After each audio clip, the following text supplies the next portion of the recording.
ज्योतिर्लिंग केदारनाथ धाम की कपाट आज से खुल गए हैं। सुबह 7 बजे विधि विधान से ये कपाट खोले गए हैं। इस अवसर पर 10,000 से अधिक श्रद्धालु कपाट खुलने की गवाह बने हैं। प्रदेश के मुख्यमंत्री पुष्कर सिंह धामी कपाट खुलने के अवसर पर विशेष रूप से मौजूद रहे। उन्होंने सभी श्रद्धालुओं को बधाई दी है और देश और प्रदेश की खुशहाली की कामना की है और कहा है कि इस बार चारधाम यात्रा नया कीर्तिमान बनाएगी।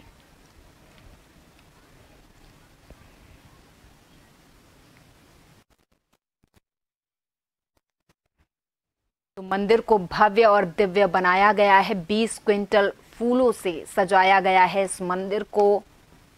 आज केदारनाथ धाम के कपाट खुले हैं। आज सुबह 7 बजे से केदारनाथ धाम के कपाट खोले गए।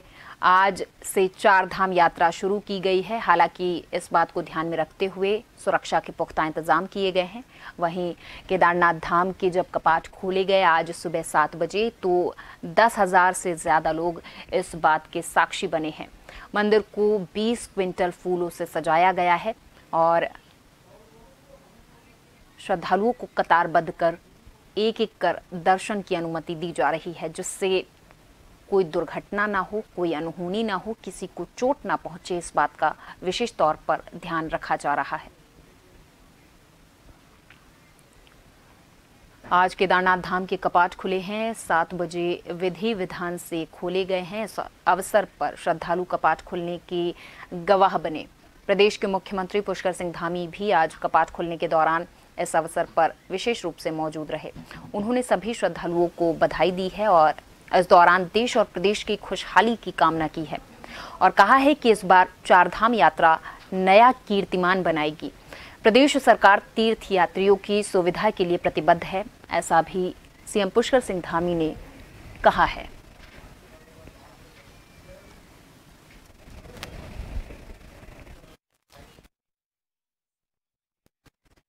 और इस खबर पर हमारे साथ हमारे संवाददाता हिमांशु बरमूला अधिक जानकारी के साथ लाइव जुड़ चुके हैं। हिमांशु, आपसे समझना चाहेंगे कि आज चारधाम यात्रा शुरू हुई है, कितनी खास, कितनी अहम? देखिए, निश्चित तौर पर चारधाम यात्रा का आगाज आज हो चुका है और इसके साथ ही साथ केदारनाथ धाम के कपाट खुल चुके हैं और 10:29 पर यमुनोत्री धाम के भी कपाट खुल चुके हैं। वहीं कुछ ही देर में अब गंगोत्री धाम के कपाट खुलेंगे, जो तकरीबन 12:30 बजे के आसपास का जो समय है वो गंगोत्री धाम के कपाट खुलेंगे। इसी के साथ ही साथ चौथे धाम की बात कर ली जाए तो चौथा धाम जो बद्रीनाथ धाम है उसके कपाट 12 मई को सुबह 6 बजे खुलेंगे। यानी कि अक्षय तृतीया के मौके पर आज 3 धामों के कपाट खुले हैं और वहीं बद्रीनाथ धाम के कपाट 12 मई को खुलेंगे। वहीं आज जब केदारनाथ धाम के कपाट खोले गए तो केदारनाथ धाम के कपाट खुलने के दौरान जो है मुख्यमंत्री पुष्कर सिंह धामी वहां पर मौजूद रहे और उन्होंने प्रधानमंत्री नरेंद्र मोदी के नाम से पहली पूजा अर्चना वहां पर की। वहीं अगर आंकड़ों पर नजर डाली जाए तो आंकड़ों के अनुसार तकरीबन जो केदारनाथ धाम में कल रात को जो संख्या थी तीर्थ यात्रियों की वो तकरीबन 16,000 से ज्यादा की थी। वहीं अगर कपाट खुलने के दौरान की अगर बात कर ली जाए तो ये आंकड़ा 10,000 के आसपास था। दूसरी सबसे बड़ी बात ये भी है कि अक्षय तृतीया के मौके पर 3 धामों के ये कपाट खोले गए हैं और लगातार जो जत्था रवानगी का सिलसिला है वो हरिद्वार और ऋषिकेश से जारी है। यानी कि 8 मई से जो रवानगी का सिलसिला था यात्रियों का वो चारों धामों को लेकर जो जत्था था वो जा चुका है। इसके साथ ही साथ जो ऑनलाइन पंजीकरण आंकड़ों की अगर बात हम करें तो तकरीबन जो आंकड़ा ऑनलाइन पंजीकरण का है वो 22,000 से ज्यादा का है। यानी कि जो एक रिकॉर्ड है वो भी अपने आप में धीरे धीरे कायम होता जा रहा है। पिछले वर्ष के मुकाबले देखा जाए तो पिछले वर्ष तकरीबन 55 लाख जो तीर्थ यात्री हैं उन्होंने यहाँ पर दर्शन किए। इस वर्ष की अगर बात कर ली जाए तो आंकड़ों के अनुसार देखा जा रहा है कि पिछले वर्ष की जो आंकड़े हैं वो टूटते हुए नजर आ रहे हैं। जी हिमांशु, आज अक्षय तृतीया भी है, कितनी खास ये चारधाम यात्रा, इस दिन को लेकर भी विशेष महत्व माना जाता है, इस विषय पर भी थोड़ी जानकारी दें।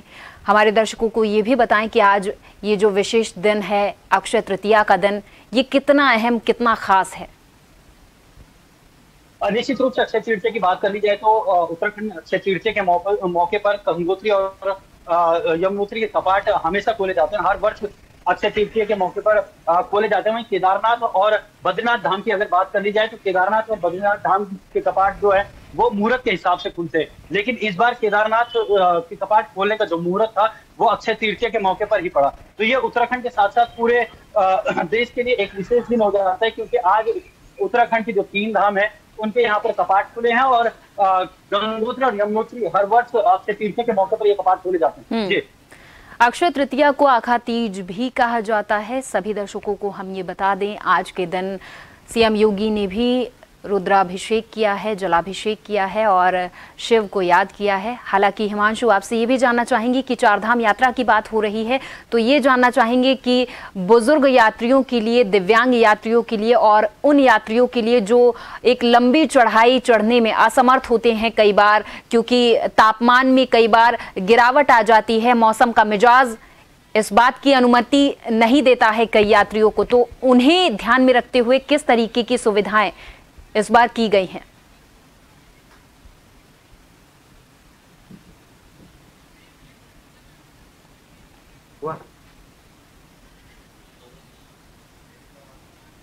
हिमांशु, क्या आपको मेरी आवाज मिल पा रही है?